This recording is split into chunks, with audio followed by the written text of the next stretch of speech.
Buo talaga. Yun ang maganda. Kasi karamihan sa binibenta, ito lang. Ganito lang.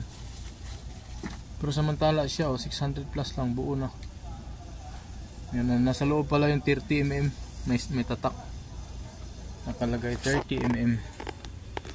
You know, yan. Plastic mura pa. Ganda ng sealer na to. Salamat sealer. Pero wala lang dito. Ito kasi nawala sa akin Ito kasi nawala sa akin yung adjustan sa tunog. Ito hindi na to pwede galawin. Nakapix na yan Para pag salpak mo under kagad.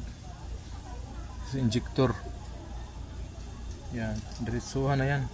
A few moments later. Nakabit ko na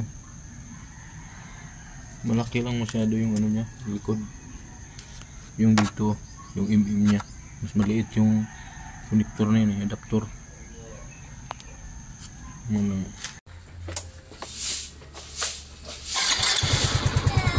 Yan.